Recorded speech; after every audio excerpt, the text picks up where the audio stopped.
The RAB was on the ground at NAB Show 2026 in Las Vegas. The convention brought together nearly 60,000 attendees, including over 1,100 exhibitors, alongside high-profile keynote speakers and forward-looking sessions spanning broadcasting, media, advertising, and entertainment.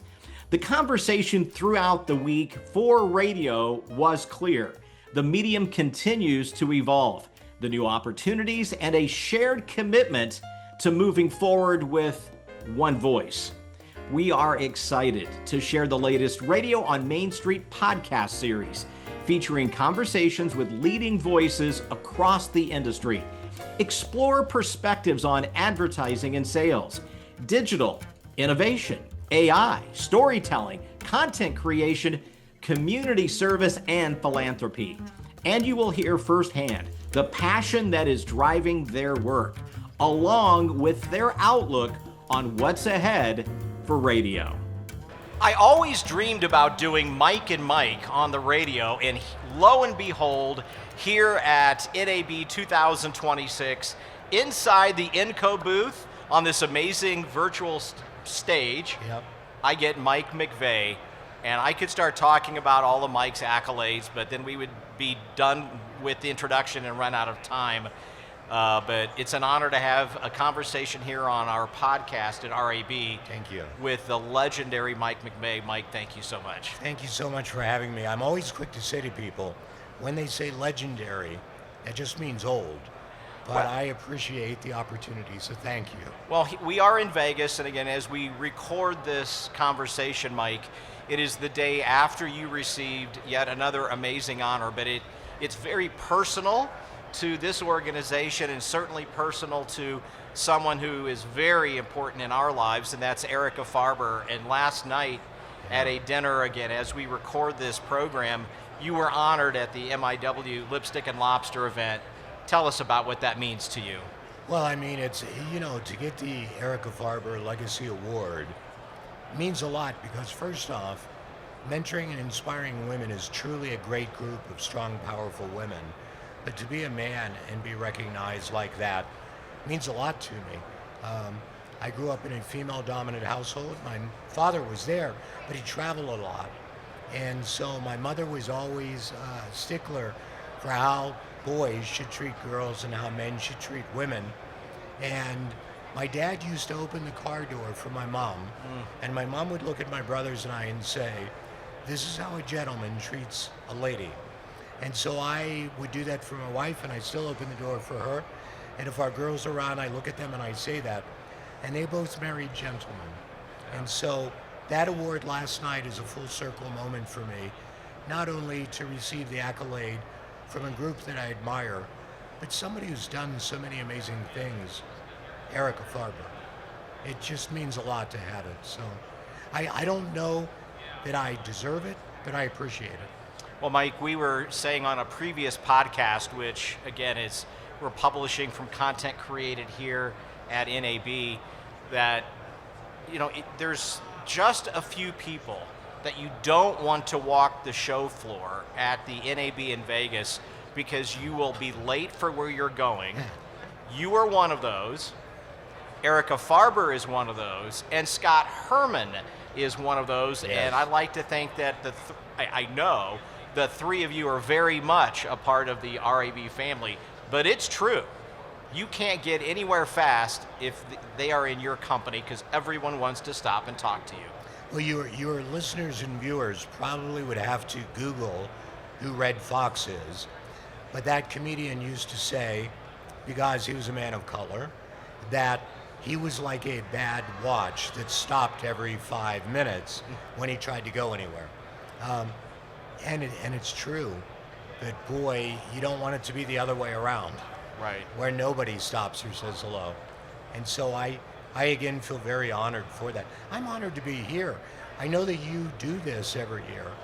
And, the people you pick are always great luminaries in our industry. And so thank you for having me. Well, everyone that we invite into our podcast series has something to say. What do you have to say to the radio industry? Again, our audiences are sellers and managers. They are, part of our ecosystem in the radio industry. That's who consumes this content. What do you have to say to them? Don't believe the press about how bad things are in radio. Because the reality of it is that all of the DSPs, Spotify, Pandora, Amazon, Apple, wish they had radio's distribution. They wish they had our distribution. Don't believe the people who say nobody young wants to be in radio. I see it with everything the RAB does, working with college students. I see it when I speak at schools, be they broadcasting or universities. I see it when I post something online and a young person responds. So don't believe that. And then also stop and realize the headline makers are a small fraction of the 12,000 radio stations in America. And so when you see a large company changing their financing, going through the legal system to remove debt, that's not everybody. And there's a lot of people who have very good businesses that generate really good profit margins. So don't believe the press. Radio is still a thriving business, but I do believe it needs to be multi-platform. You need to be able to hear the radio everywhere, and radio needs to be seen and heard everywhere. I think that's one of our great strengths at the RAB over the last couple of years, initiated really from the essence of the 3-minute qualifier, from the 5-minute qualifier, the industry coming together around what does that mean, sharing that story, taking it to the ad community, having those discussions. But it also brings to life, and actually on our virtual set in the corners, you'll see a graphic. It says the audio leader. Radio, this is radio. Influencers, podcast, video, broadcast, sales, sports, video, digital, social. As I like to say, Mike, plus equals radio today. When we were kids, it was a microphone into a transmitter coming out of a receiver. It is so much more than that. Multi-platform, yes, but to your point, we have to be everywhere people are. Right. And the industry is doing that. They're embracing that, and it's not slowing down. No, and I want to jump back to something we just said about the youth. I will have people say to me, there just aren't as many opportunities for young people today because we no longer have overnight shows. We don't have all the weekend shifts we once had. And the only thing I would say is there's more opportunities because they have phones and streaming and things where they can practice to get good enough to be on over-the-air radio. When I was a kid, and probably when you were a kid, because we both started very young in our teens in radio, I had a fake radio station in my parents' attic. I pretended I was on the air. Well, today, a young person can be on the air. Right. They can do it. And so I tell young people, just like an athlete who wants to be a quarterback, they have to throw the football through a tire 100,000 times. Sit there and do it over and over again into your phone, your laptop, stream, recording devices. But the opportunities are there. You don't need to work in the middle of the night. You make it an excellent point. As you and I both care a lot about the next generation, we spend a lot of time engaging with them. Our summer programs, and thank you so much. You'll be in Georgia again this year with Erica and the GAB, probably about the time that this is being published. At the same time, I'm doing a program in Illinois. I get goosebumps when I think about the future talent that's sitting there. And I want to share a quote. I was at the State Leadership Conference with the NAB in March, and there was a reference made about one of the state association directors who is always focused on the future and creating opportunity. And the quote was, and this is where I'm going. The quote was, "He makes his own weather." And as I was thinking about that with our young people, in your quote, in your point, you have the ability with your own network, Yeah. your social network, your tools to create your own audience that you can bring to that local broadcaster and say, you can do this. You can create your own weather. You don't have to wait for someone else.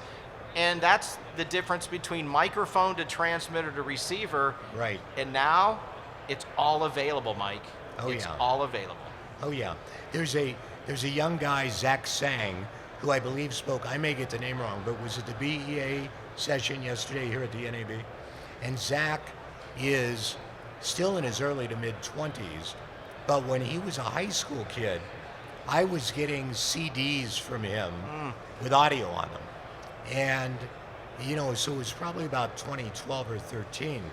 And he would take pictures of me from the trade publications. And if I was standing with a celebrity or anybody else, he would take their head out, put his face over it, and he'd have a balloon coming out of my mouth and their mouth. And the balloon out of his mouth would say, Mike McVay, thanks for considering me. And out of my mouth it would say, Zach, you're an amazing talent. Thank you for sending me your audio.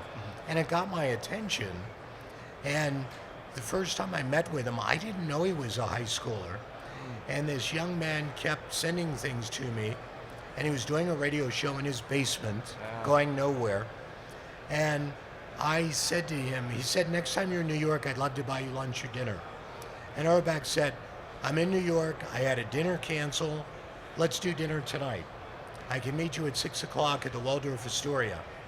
And so I show up to the restaurant at 6, and a man comes over to me and says, are you Mike McVay? I say, yes. He goes, I'm Zach Sang's father. And I go, oh, very nice to meet you. And this is our family attorney. And so Zach's father and an attorney sit down with me. And I'm like, where's Zach? Well, he had a session he had to do after class, but he's taking the train over and he'll be here. That's when I realized Zach was a high school kid. And You had no idea. I had no idea. And by the way, he was never deceitful. He never said to me, I'm an adult. He just sent me everything. And when I met with them and at Father and we had dinner, and I said, you know, Zach, you need to keep practicing in your basement and use social media. And I really believe that you have talent. And it wasn't long before he had a show on Nickelodeon. And then when I was at Cumulus Westwood 1, which actually was at that time, we hired him and put him on the air for a nighttime syndicated show. Today, Zach has a huge show on Amazon's platform. And like I say, he's still mid-early 20s. And, you know, was a kid who was driven. And that's the other thing I would say to the youth out there. You've got to say, I'm going to work harder than everybody else. I'm going to do whatever it takes to be successful within legal and moral boundaries. And I'm going to go wherever my career takes me. Wherever it takes me, I'm following it. He made his own weather. He made his own weather. Created an opportunity. I love that. I love that. Mike, our audience today are sellers and managers, and again, as I say, you know, our friends in the ecosystem that is radio. Let's talk about the revenue side of the business. One of the things that you have always leaned into, you content, but you know, and you preach. Everyone's in sales. Right. Everyone touches the economic ecosystem of this industry. Everyone you coach, everyone you counsel, that's just a part of who you are. What message do we need to be sending to the entire industry about, we can say we're better together, where companies work together, but it starts inside buildings. Yes. Yeah. And look, I think there's a lot of things we've gotten away from that some of the radio stations I consult still do. And that is, first off, they have sellers. They have people in their building who go call on advertisers, potential advertisers, and they understand that we don't sell radio and we don't sell air. We sell cars and clothes and meals and services, all these products. We sell them. And that's where it starts. And then it's having talent who are capable of not only creating compelling content, but much like you hear with podcast talent, who do talent endorsements, and talent-voiced commercials, our on-air talent need to do the same thing. When I visit a number of my clients, I will say to the talent, you should be doing ride-alongs. When you have a seller who says, I really want you to come with me because this guy loves your morning show, go with them. Don't talk unless spoken to, but go with them. And so from that standpoint, I like to say use every part of the cow, which means if you're an advertiser, you're on every one of our platforms. We sell it all. You can't buy digital without over the air. It's all together. And by the way, the other thing we should be pitching to those ad agencies who are saying, I'm digital, I'm digital, I'm digital. That is still niche media. And you need mass media to drive niche media. And so digital gets results, no doubt about it. But if you want to get big results, then you need mass media to drive niche media. We have seen at the RAB and provided some valuable resources in the last 6 months with our campaign around This Is Radio. But I use the term force multiplier, and what we've seen documented, that when you add radio to something else that you're doing, the impact is huge. It can be transformational for a business. So ignoring the over-the-air is a big mistake. Agreed. Absolutely. One of my friends retired about 1.5 years, 2 years ago, and he was the chief marketing officer of a very big national brand that you've seen in the Super Bowl. But he buys television and he buys radio. And when he first left that company, the new CMO cut radio out initially. And to their credit, they saw a dip in their business and re-added radio. And he and I spoke about all that. And he said when he was leaving, he said to them, I know you want to cut radio, but radio, when bought in frequency, is really cost effective. And repeating that message over and over again magnifies everything else we do. And that's something that a lot of ad agency people don't get today. They back into a budget instead of backing into what gets their client results. Mike, AI. Yes. You deal with talent, management, ownership a lot. AI, very much a part of the conversation. Human, very much a part of the conversation. Where do you fall on what's the future use of it? How can it be impactful to our industry? How should we be leaning in? Well, I think AI does have a lot of benefits and positives to us. The negative would be eliminating talent to use artificial voices. And every piece of research I've seen shows that the audience doesn't want to be tricked. They want talent they can communicate with and emote with and fall in love with. And can you imagine John Tesh or Delilah or Stephen A. Smith as an AI personality? Impossible. And so to the talent, I say, focus on those things AI can't do, which is cry, be emotional, talk about visual things you've seen.